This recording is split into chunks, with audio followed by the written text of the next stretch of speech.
अर्धनारीश्वर स्वरूप का अर्थ है आधी स्त्री और आधा पुरुष। भगवान शिव के इस स्वरूप के आधे हिस्से में पुरुष रूपी शिव का वास है तो आधे हिस्से में स्त्री रूपी शिवा यानी शक्ति है।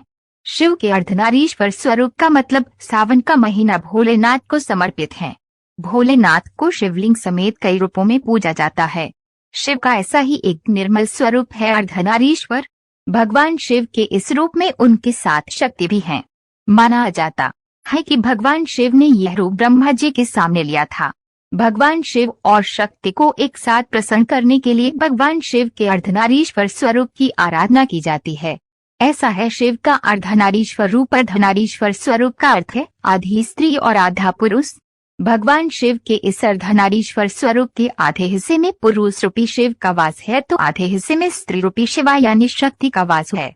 भगवान का यह रूप संकेत दिया जाता है कि स्त्री और पुरुष एक ही सिक्के के दो पहलू हैं और दोनों एक दूसरे के बिना अधूरे हैं।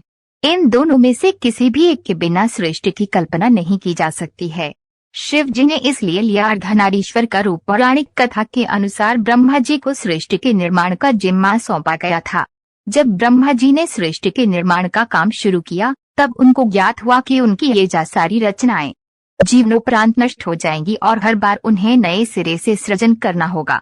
उनके सामने ये एक बहुत ही बड़ी दुविधा थी कि इस तरह से सृष्टि की वृद्धि कैसे होगी। काफी सोच विचार करने के बाद ब्रह्मा जी भगवान शिव के पास पहुँचे। ब्रह्मदेव के अनुरोध पर शिव जी ने स्त्री पुरुष दोनों की उत्पत्ति के लिए ये रूप धरा।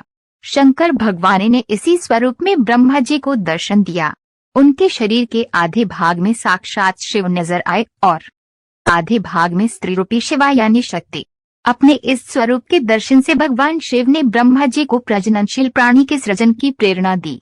इस तरह शिव से शक्ति अलग हुई और फिर शक्ति ने अपनी मस्तक के मध्य भाग से अपने ही समान कांति वाली एक अन्य शक्ति को प्रकट किया। इसी शक्ति ने फिर दक्ष के घर उनकी पुत्री के रूप में जन्म लिया, जिसके बाद सृष्टि की शुरुआत हुई।